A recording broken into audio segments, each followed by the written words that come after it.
When I was 13, my dad gave me this Yamaha PSR. It was so new school, old school, because you could like put strings in and just like arrange and stuff. So I listened to my dad's album that he had on Capitol and I recreated it. Like I learned how to produce pretty much when I was 13. It was awesome. The first couple songs I did caught the ear of this A&R named Cara Diaguardi, and she was just coming off of American Idol at the time. Oh wow. So she flew me out to Los Angeles. I just turned 20. That's crazy. And I showcased, I played piano, and just sang for like 20 people at Warner Brothers. And then a few months later they signed me. And he was like, no, I love that song you wrote for Bebe. Yeah. And I was like, I had to like rack my brain, and I was like, oh my god, wow.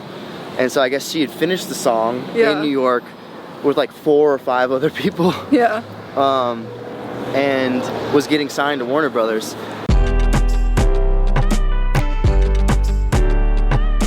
Hi, this is Lauren Engel of Sidewalk Talk. Today I'm here with Emanate. Hey! So you're born in Boca Raton? Yes, I was. On Air Force Base. Yeah, so your parents were both in the Air Force? Yeah, or? it was wild. My sister was born in Germany. Yeah. And then I was born at Air Force Base in Boca Raton. And then, like most Air Force kids, you know, we hopped around many different places. What were your parents' like positions in it? I think my dad, my biological dad, did something with like flying planes, and my mom was a police officer. Oh. Yeah, it was awesome. And then she met your stepdad, who's the... Yeah, who's an artist on Capitol Records in the 80s. It was crazy. He like co-wrote the theme song to Soul Train back in the day. That's crazy. And yeah, we moved to Long Beach when my mom and my real dad split up. I was about 2 years old, and then we moved to Long Beach, and she met my dad after one of his shows. How old were you at that point? I was 4. Oh, so then like early on music was already part of your life. It was like, I remembered like, you know, before he became my dad, it was like, I'd call him Uncle O'Brien, and I'd go to the studio when my mom would go check out the studio, and I'd see him recording. So like my first memories were like seeing people recording vocals in the studio. It was so wild. And he was doing that full time, I guess. Yeah. He was like at the tail end of the deal with Capitol. Was kind of like the industry was just changing in general, but yeah, so they decided to start working for Whole Foods after that, which brought us from Long Beach to Houston, Texas. Oh wow. And then I went to like elementary in Houston, and then from Houston they opened up a store, a Whole Foods in St. Louis, and that's where I went to middle school and high school. Oh, your parents are so good at a lot of things like music and business. I know, so wild. and traveling. Yeah. Making me move every year. What kind of music were they playing in the house when you were growing up? My dad was like a huge Stevie Wonder fan.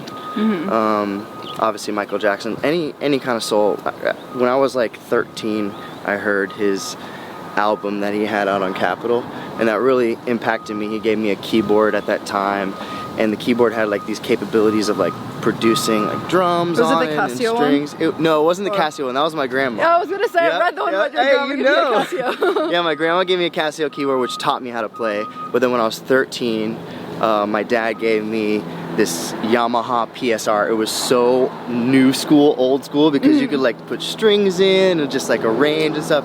So I listened to my dad's album that he had on Capitol, and I recreated it. Like I learned how to produce pretty much when I was 13. It was awesome. Wow. Yeah. And were you already writing lyrics at that point? Yeah, around that same year, my sister, I have a sister who's 4 years older than me, she was going to NYU, and I hadn't really written any songs about anything, and then she had this big graduation party, and I had to get her a gift, and I procrastinated last minute. I didn't have her a gift, so I was like, oh, I'll just write her a song. And I'd never written a song before in my life, so I wrote a song for her called Memories. It was like the cutest thing ever. How would you describe your personality back then growing up? Oh, super goofy. I was like, you know, it was really interesting. I'm like mixed race, so I'm Jamaican, Greek, and Hungarian. Oh wow. And a lot of people, when I was growing up in the 90s, we grew up in Houston, and then we grew up in St. Louis, and all these places were like just becoming diverse, and there was still like a lot of like racial tension and stuff, so a lot of people would, you know, call me white boy or call me Hispanic and not even know that I'm ethnic. So yeah, I was really shy for a couple years. I kind of felt like an outcast. Like when we moved to St. Louis, we lived in like a lower income neighborhood, but I went to a school that was like predominantly in this Jewish neighborhood with lots of money and all the kids. There were private schools all around us. So it was, you know, it was weird. I could never really afford to do what my friends were doing. So that's really why I like got obsessed with music. I started just writing songs and making music like every Friday, Saturday, Sunday when people were starting to party and stuff. I just kind of was like a little bit of an outcast, but just in my room kind of dreaming of what it would be like to get out of that town, you know. Is that the point in time that you found Coldplay? Because one of their songs like was the instrumental, scientists, oh my god, I was 15 years old and I'll never forget this. Actually, I heard Coldplay for the first time at a church camp. My parents sent me to this church camp and I was like, you know, no kid wants to go to a church camp, right? So I'm at it and you're like there for a few days, and it was the first time that I experienced music, like how it affected people, and like for something like spirituality in a church, like people are being healed by this music and like rejoicing and dancing and being moved and crying. So it was very like a profound experience to see what it could do. And then some kid who I was at church camp with was like, have you ever heard this band Coldplay? And I was like, no, but that sounds so cool. Who are they? And I wasn't really into music, you know. I had known pop music because I had an older sister and she was listening to like NSYNC and Backstreet Boys all growing up, but I had never really like had a band that I had been obsessed with. So after that church camp, I went home, went straight to my buddy's place, the only place that had a piano. I learned The Scientist. Oh wow. Like I played it and played it and played it, and then I played it for all my friends and they were like, yo bro, you gotta get a new song here. So I remember like from that point on I was like, wow, I want to be able to write a song that has the same kind of emotional impact that it did on me. And so instead of like playing somebody else's song over and over till it gets boring, why don't I write my own and try and keep writing my own? And so 15 to 17 I probably wrote 80 songs. It was crazy. And I would just play gigs. My parents would carry my keyboard. Like at local places? Yeah, like I played at like a bookstore like Barnes and Noble, and like I'd play at this pizzeria, and like, I'll never forget one of the Barnes and Noble shows. I brought my girlfriend at the time, and I played her a bunch of songs, and I invited like my teachers and people in my class, and she was so embarrassed. She broke up with me like a week later. I was so heartbroken. I was like, I just poured my soul out, you know? Oh my god. I was like looking her in the eyes and I was singing. I thought I was so now cool. She regrets and she was it. like, nah. She's lost contact. Yeah, exactly. But you're also into musical theater, right? Yeah, big time. I remember freshman year was my first musical I did Grease. Oh. Yeah, I was Kaneki, go Grease lightning, burning up the quarter mile. And I did, yeah, I remember I wanted to play sports, so I like loved football and I was obsessed with football, even though I didn't really care about football, and then soccer. But then at my school at the time, football and soccer fell around the same time as the musicals and the plays, so I had to like choose. So my freshman and sophomore year, I did like a couple plays, couple musicals, and then by my junior year, I was fully committed. I was like, you know what, acting is kind of fun, you know, I'm like getting better. It's like I went from being class clown to like being in serious plays like The Crucible, and then I was in like West Side Story, and everybody thought I would be casted as the Hispanic character in West Side Story, and I got the lead. Oh, nice. So I was like, I was breaking barriers, you know, in my high school. I was the first mixed kid to play Tony. And then from there, yeah, I was like following my sister at the time. Like my sister is my biggest inspiration. She was a singer before me, and I would watch her in talent shows. I still believe she's got one of the best voices like on this planet. It's crazy. Not just because she's my sister, but I literally idolized her. So I followed her to NYU. She went to Cap 21, which is a musical theater program. Lady Gaga went to the same school and stuff the same year as my sister, which is wild. So I applied to a couple different schools. I applied to University of Miami. I applied to Yale. I applied to Webster in Missouri. I applied to NYU. I think that was maybe all of them. And then I got into NYU. Yeah. But my parents had just paid for my sister to go and they were going broke. And so I remember like I got in, and one of my friends at the time got in as well, and he was so excited, but I didn't want to tell him. I didn't want to tell anybody because I was like, I can't afford it, you know? So I'd rather just not tell people I got in and not be disappointed, you know. So I walked around school, I was so sad. And then I came home one day and my mom was on the couch, she was in tears, she was crying. I was like, what's wrong, what's happening, are you okay? And she's like, Brandon, open that letter. Oh my gosh, I'm getting goosebumps. I know, and I opened it. It was already open because she looked at it, but I opened it and I was like reading, and it was like, we have decided to offer you a full ride scholarship. And I was like, I can't even tell you what that feeling was, because I didn't think I'd ever make it out of St. Louis. Like, I thought, you know, I was gifted and creative, but I was like ready to let like something like money or finances or like my parents, you know, economic status like define what I could do. And like an angel, you know, came down and just gave me this opportunity. And if it hadn't been for that full ride scholarship, you know, I wouldn't have gone to NYU. I found my first producer for my freshman year. I dropped out, which is crazy. Oh my gosh. Stay in school.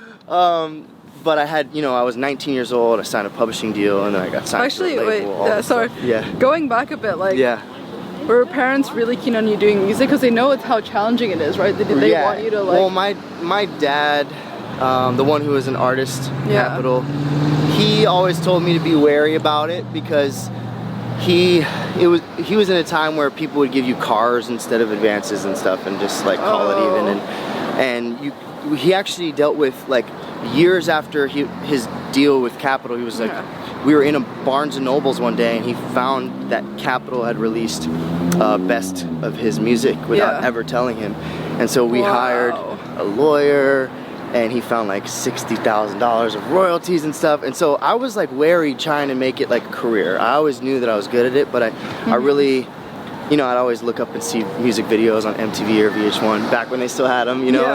And I'd be like, how am I ever gonna do a music video? Like, how am I ever gonna find guitarists to play with me on tour? It was like, it just seemed like so many steps.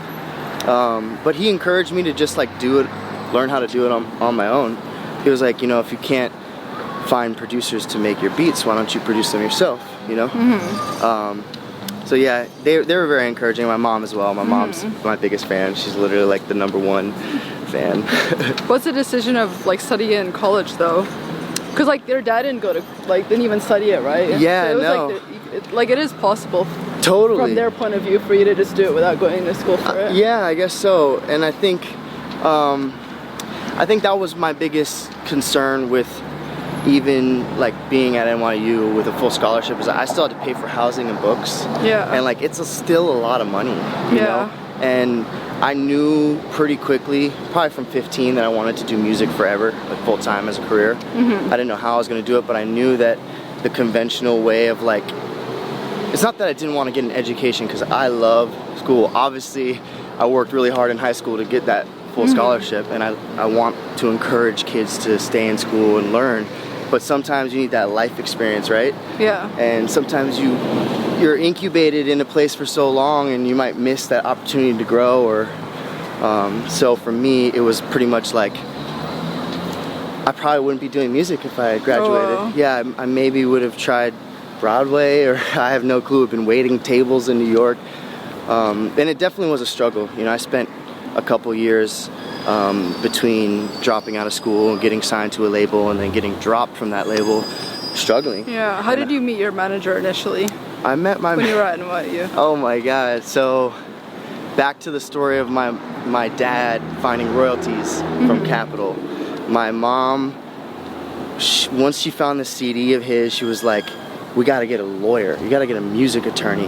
And she had no clue where to find one, so she looked up online a directory of music attorneys and just picked one. And she called that one, and the guy was like, I can't help you, but I know somebody who can, and connected us to this woman, Pam. And I met her when I was 15, so before I got into NYU, everything. And when I decided I was going to New York, my mom hit her up and she said, hey, my son's going to college out there, he still wants to do music, wanted to know if you have any connections or managers. And sure enough, she had a guy, and he came to see me at a show when I was 17, right when I got to New York, and we started working together right then. And at the time, he he was like kind of not retiring, but he had his heyday in the 60s, 70s, 80s, working on tour with Queen and Kiss. Oh, wow. So he had a lot of like good connections, and you know, at the time I was a baby still. I was 17 years old, so he was kind of like a father figure for me. And we spent 10 years together. Wow. Yeah. So wild. What was the turning point that you decided to drop out? I had played a talent show at NYU, and there was hype around it because Lady Gaga had done the same one. And I was so sick during this week of doing the talent show. First of all, can I explain the story, because it's so funny. So I'm in a dorm room where like everybody who's got scholarships is in. So they're studious kids, right? So I meet my buddy who we start making music together.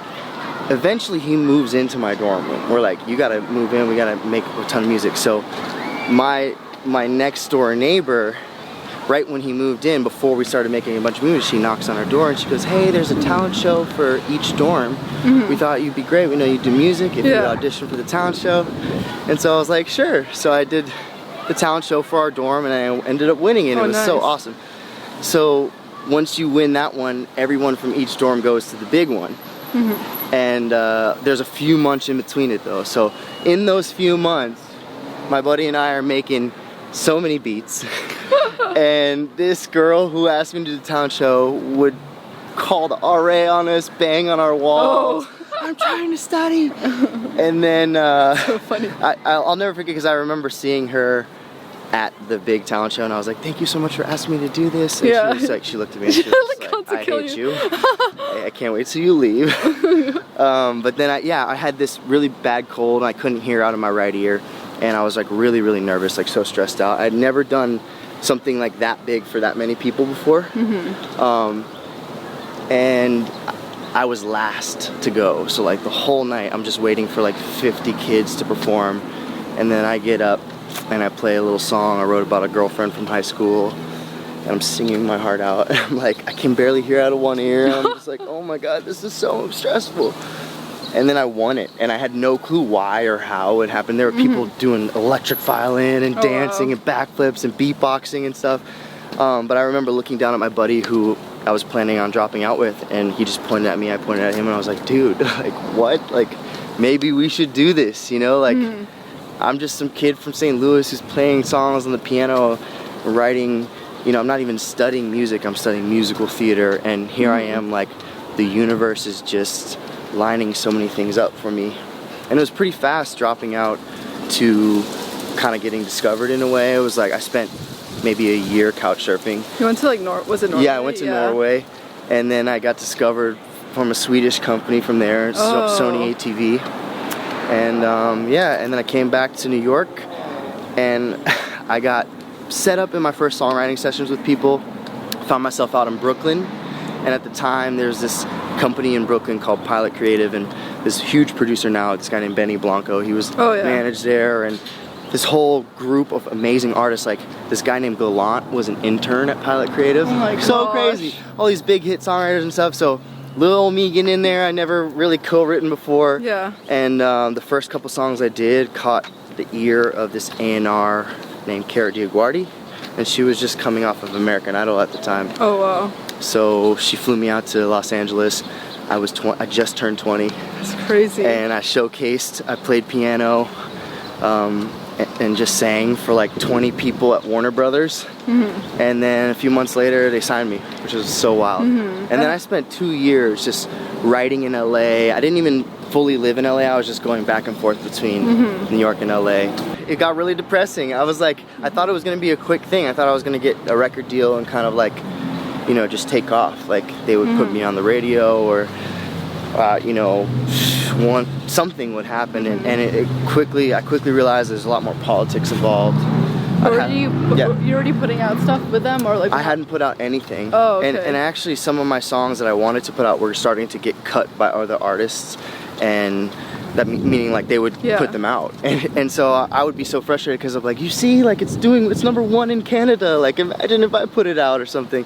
So I was getting really frustrated. Yeah. Did you ever consider being like just like a songwriter? I didn't even know, like I never really, I guess I always just thought of myself as an artist. I didn't really know that other artists didn't write their own songs. Yeah. So I didn't really think that until like Wikipedia came around and like Spotify's got this credit thing. It's like, you see like 12 people on a song. Yeah. I'm like, what the heck? But and now obviously, you know, I've written for other people, but at the time I was really naive and kind of like just focused on trying to build my career. And thank God that some songs didn't come out for me and went to other artists, because that helped me recruit my publishing deal that I signed when I was 19, and just kind of gave me more credibility, and I would just get into better rooms with other people. Yeah. And then you toured with John Mayer, right? I didn't tour with John Mayer. We opened okay. for him. So my girlfriend and I, in 2016, her name is Molly Moore, by the way. In 2016, we started a band called Cosmos and Creature, like an electronic kind of pop band. And our very first show, we played at this place, School Night, Bordeaux, and Dua Lipa was there, like playing the same night. So it was her first show and our first show. And then like, I forget, like maybe like 1 or 2 months after that, it was Molly and I's 2-year anniversary, and we were playing at Hotel Cafe where we met. Yeah. We met each other there. Gosh. And we're playing our first kind of like, okay, here we go. You know, we're not playing like a showcase. This is our first like booked show, right? And so we're playing and it's packed. And we're like, what the fuck? Like, there's no way all these people came out for Cosmos and Creature, right? And so I get off the stage and this booker comes over to me and goes, hey, can John use your guitar? And I go, what? John who? And I was like thinking in my head, like, I know John Mayer plays here, but there's no way John Mayer is gonna like be here right now. And she was like, John Mayer. And like everything slowed down. I was like, sure. I gave her my guitar, but the thing about that guitar was so out of tune after my set. So I'm like, if I give my hero an out of tune guitar right now, I'm gonna like, so I ran backstage. I was like, no, you can't use it. And luckily he had a guitarist coming in already, but it was so interesting. We went backstage with him right after our show, and he was just like dropping wisdom. He was just like, you know, Molly and I, it was our first show that we planned together, so we were really stressed. We were like fighting all day and stuff, and I guess he could like sense that or something, and he was just like, if I could give you guys any advice, you know, I'd just say claim your time, you know, because the time you spend fighting, you can be building something like beautiful together. So true. And I was like, damn, John, man. Molly was literally like, and I was literally like, it's so funny. I was like, we love you, John. It was great. And what made you decide to change your name? Oh yeah, so Emanate is actually my middle name. Oh, okay. Yes, from my Jamaican heritage. It comes from the word emanation, which is like light and sound emanates. It means to come forth. And when I was 8 years old and my mom and my stepdad got married, I took on my stepdad's last name. So Brandon Burnett, for me, has always felt like kind of like a stage name. Oh, okay. And Emanate when I dropped Emanate when I changed my last name, because that was also my biological father's middle name. And so at the time, my mom wasn't really a big fan of my real dad, and I was 7 years old, so I didn't really have a choice. So I just kind of like decided, no, I'll drop my name, you know, I'll just become Brandon Burnett. And after Warner Brothers, after I did this little period, I did an audition for American Idol, and I decided not to do the show, but they aired it. And I gained a lot of fans from it and stuff, but there was just all this stuff out there. I had tons of EDM features and songs, a song with Elefantes, Dude Boom, all these things that were like out there. And so when I was deciding to do Emanate, the sound had changed a little more. I decided to trust my productions more. It became like I said, like the experience that I had at church camp, where it was like live musicians, like strings and gospel singers and, you know, like emotional music. And the way I had been trained at Warner was to write pop hits, and like everything needs to be catchy and like you need to shock the world. And Emanate is like less about that. It's more so about like authenticity and trying to like bring people up and create that same effect of like healing for people. So yeah, Brandon Burnett felt like the pop version of me, and Emanate feels like, you know, the stripped back, more soulful, real version. And were you worried about like the fans and how they would cross over? Yeah, definitely. I mean, that was like such a huge concern. I guess, you know, I spent the last couple years developing a really strong bond with them. We've been through some hard times together, you know. My girlfriend lost her dad in April, and that's been so incredibly hard on her. And I've just seen the way that they've embraced her during that period, embraced us. Same thing with me when I got dropped from Warner Brothers and I was really depressed. At the time I was doing these things called Brand Fan Fridays, where I would Skype 2 fans every Friday no matter what. And I'll never forget, I was so sad because I just got the call, hey, they're letting you go from Warner Brothers. I had spent 5 years of my life at this place and I had 2 fans to Skype. So I picked myself up, I wiped the tears away and I Skyped the fans and I just sat and played them acoustic songs and we talked about life, and one of my fans like spoke some poetry that she was doing in class, and I just realized that like what I was going for being signed was like millions of fans screaming my name. And like it's so easy when you come to Los Angeles to like lose like who you are in the process. And when I had nothing and still had people caring about me and wanting to hear my music and needing to hear it too, and crying on these Skypes and stuff and sharing, opening up about their lives, I realized like that I wouldn't trade that for anything. So if it's like 5 people that I touch, or 1 person, or 100 people, it's not about the numbers, I think. And that's what I'm excited about Emanate, is kind of removing myself, removing Brandon Burnett out of it, and kind of giving my all on the music and then just giving it away. How did the song with Bebe Rexha that you wrote come about?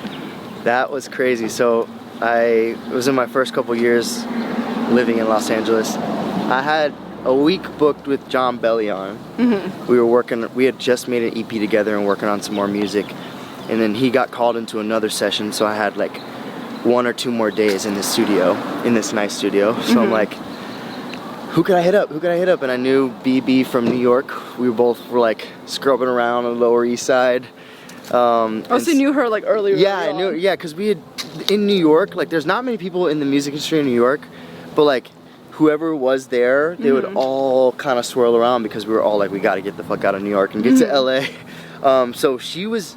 This was before she was even an artist. She had just written a song for, I think, this artist Nikki Williams, and she was like talking to me about, she came to the studio and we just kicked it for a minute and we were talking about how frustrating it is. Like, we want to be artists and all of our songs keep getting cut by other people. And this is so ironic because I had this idea and it was like, you're a bitch and I don't like you. I just wrote this song to spite you. Now it's playing on the radio. And she was like, I fucking love that. That's so dope. So we wrote like a little verse and a little pre-chorus, and then she had to scram, so her and her producer took the session back to New York. 8 months later, fast forward, I haven't heard from BB, and I'm at a meeting at Warner Brothers, and this A&R was like, Brandon, you're a bitch. And I was like, what? Why is this guy calling me a bitch? And he was like, no, I love that song you wrote for BB. Yeah. And I was like, I had to like rack my brain, and I was like, oh my god, wow. And so I guess she had finished the song in New York with like 4 or 5 other people. Yeah. And was getting signed to Warner Brothers. And I was like really confused because I had never, when you work on a song, you usually stay in touch about it. But it was all good. I saw her and I was like, yo, that's so crazy. And sure enough, as every label does, they like never put that song out or anything. She went into a completely different direction. But yeah, like from then she put out Drinking About You, and then she did the Cash Cash record. I mean, she was destined to make it like regardless. So it was cool to be a part of her early career of like her path to getting discovered. How about with Sabrina Carpenter? Yeah, so that was, I wrote a song on my own, and that was, I wasn't working with her on that one. I wrote this song called Breathe, and it got sent to Sabrina to cut. And so I got a version with her voice on it. I guess her team, they weren't sure about it, and so it got sent to Pentatonics. And I was like, oh, I love them, that's crazy. Like, I can't imagine something piano turned into a acapella. And then it didn't work out with Pentatonics, and then it ended up with the fucking Backstreet Boys, which is crazy because my sister would literally have their faces plastered all over her wall. Like, my first concert, I'm pretty sure, was the Backstreet Boys when I was 8 years old. That's crazy. Like my sister dragged me, my mom, and her best friend to the show, and I looked over, and like my sister's veins are popping out of her neck screaming. And I remember looking up and seeing them flying over us, and I was like, wow, this is pretty fucking cool. Like, what the heck? So to have like a song come out with them literally 20 years after that, because I'm 28, was bananas. Yeah, so the first started with Sabrina Carpenter, then went Pentatonics, and then ended up with the Backstreet Boys. And so many songs, like it happens with, like it'll go through 4 or 5 different artists before it comes out on the right one. Okay. And how did you start working with like K-pop? Yeah, that was cool. I got called one day by my friends Mike. They go by Rice and Peace, and they work with Bazzi. You know the artist Bazzi. They make all of his music. Oh wow. But they also do a ton of K-pop stuff. So K-pop is an interesting thing because like it's kind of factory made, you know, and so they send direct briefs like we want this type of beat with like guitars and then like to sound like this and indie, and then we need an 8-bar rap. And so the session was like 30 minutes. My girlfriend and I went in, we wrote the song, we sang it, and then they asked us to write a rap the next day, and then about a week later they sent us a version back with the whole group singing it, which was so insane. They changed every lyric except for the title. And it was so funny because I was like, I remember I actually got in trouble. I put out the demo of it, and at this time that we put the song out, that they put the song out, their fans are so crazy. So I'd tweet about it. I'd be like, hey, like, what do you guys think about Been Through? 30,000 retweets. And I was just, my phone would freeze, and it was just insane. So I put up my demo of it, which is all in English, and all of the EXO fans started like sharing it and like following me and stuff. And they're like fire. Yeah, and then I get hit up by one of the producers on the song, and he was like, "Yo, take that shit." So, thank you for not suing me, SM. That was awesome. But it was really cool. It was crazy to see that the music community like somewhere in like Korea where they're actually buying records still. I'm pretty sure that sold like 500,000 copies or something like that. That's crazy. Yeah. How about your upcoming song with Steve Aoki? Yeah, so I gotta give this one to my girlfriend Molly. She's a hustler. She gets our song. She sent a song to the Chainsmokers for a while. They were working on a couple of our songs. She just finds emails of people and just hits them up. So I think she had a song come out on Denmark, and we're pretty close with Steve's manager, this guy named Matt Colin. Oh, okay. He's like one of the first people to start placing our music and getting our cuts out there. We had a song come out with Lost Kings, Two Friends, all these DJs that led to that. So Molly wrote this song with another writer. Steve loved it, and he was going to produce it for his album. Oh wow. But at first they were going to feature Cosmos and Creature, and then they were in the studio with Lauren Jaregwai, one of the Fifth Harmony girls, and they were going to get her on it, and somehow all of the versions fell through. So we hit them up and said, hey, we never heard, Steve's version, can we hear it? Yeah. So they kindly sent it through, and we were like, holy shit, this is crazy. This can't just not come out. It's like the coolest beat ever. And so we're thinking, it's going to be hard to get Steve to be down to put it out and stuff. And Molly like DM'd him and said, hey, we dig this. And so he's dropping it on his label in a month or two. Yeah. Wow. It'll be really fun. How about with Dubs? Yeah, Dubs was really cool. I worked with them like 2 weeks ago. I got called in. One of my friends who produced Amen, he works a lot with EDM, like tons of stuff. I can't talk about some of them because he's like ghost producing. Anyway, he brought me in with Dubs, and these guys are super cool. They're Canadian, they're brothers, and they're just like, got long hair, surfer vibes. They live in the fattest house. I don't want to say where. Anyway, they live in the fattest house, so I come by and I'm like, wow, like this is literally goals, this is insane. And it was a really cool, easy session. I'm writing with, it's not often you get to write with the artist or like DJs write, you know what I'm saying? That's so true. They were actually really, really good, and we hit a vibe, and I think they're really excited about it, so I'm excited to see where it goes, and it might feature me. So. Awesome. Yeah. How would you say you've grown as a person compared to when you were younger?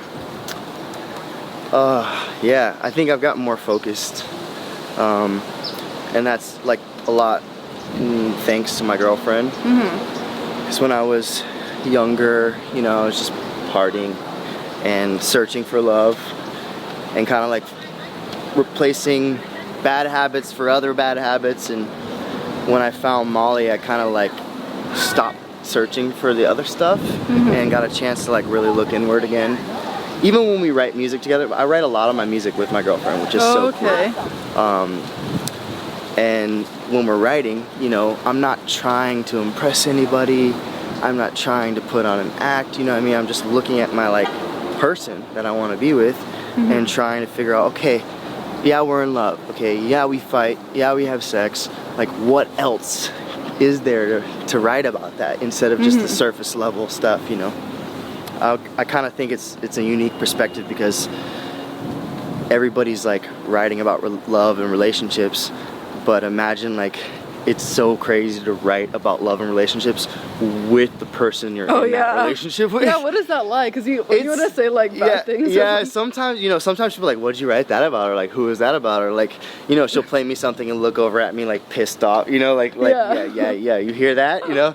But it's great, you know, it's like another form of communication for us. Like, you know, we have great conversations. The thing I love about her is we go really in depth and stuff, and the thing I think most people love about music is it helps you articulate something that you feel inside, but it's harder to say, you know? And especially when we're performing on stage and we're like screaming at each other and stuff, it's like the healthy way to fight, you know? What was the inspiration behind Inspired, the video and the song? Oh yeah, Inspired came about after a show that Molly and I had with another artist named Lizzie Land, who played at Madame Siam's. She was so dope. She had this cool indie electro 80s vibe, and I thought, you know, this would be really unique if we all got into a room together. I have no clue what would happen. And so she came over to our house. I had just gotten a new laptop and I had made the beginnings of the beat for Inspired. And she was like opening up to us. She was like, you know, guys, she was like, I'm so inspired. Like, you guys have a house and like in Los Angeles, I've just been renting and I've been working a job, and I just decided to quit my job to do music full time. Oh, wow. She was like, I couldn't be as creative as I wanted to be and split my energy. And so I rarely meet people who have the balls to make those decisions. So when I do, I'm literally like, fuck yeah, I'm so proud of you. Like, this is so cool that you're going for it, because sometimes you got to take those risks for crazy things to happen. So I was like, I know what we're going to write about today. Let's write about that. Let's write about, like, it starts off like, I don't have to know the answers every time. I don't have to feed the bad thoughts in my mind. I just want to feel good.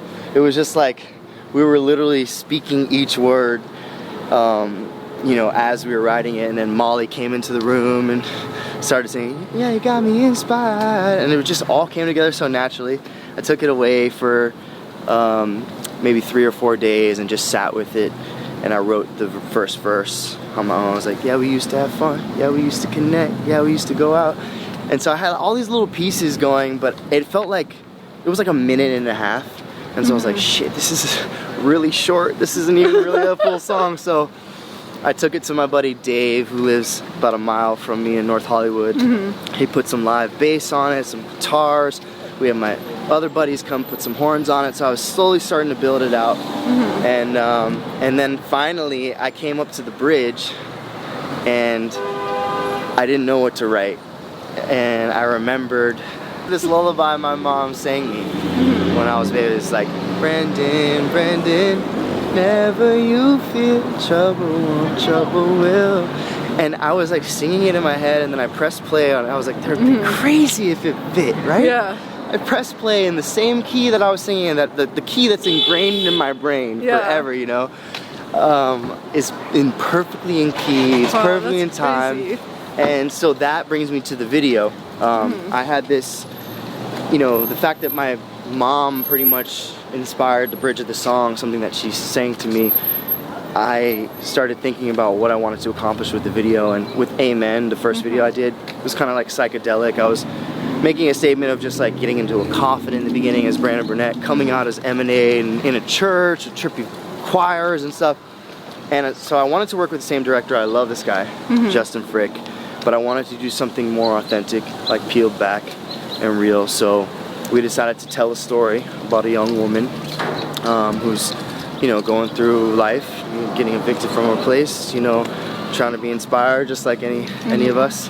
And I don't want to give away any parts of it, but let's just say, I guess what I will say about it is, like, how cool would it be to be able to walk in your parents' shoes, right? And see their tough moments that they went through to get to you being here, and what you can kind of take from that in your own journey. Yeah, I love that. Last question. Yes. What does love mean to you? What does love mean to me? Love is being understood and relating, and also I feel like love is equal parts sad as it is joy. Interesting. Yeah. I'm gonna have to think about that more after this. Think on that one.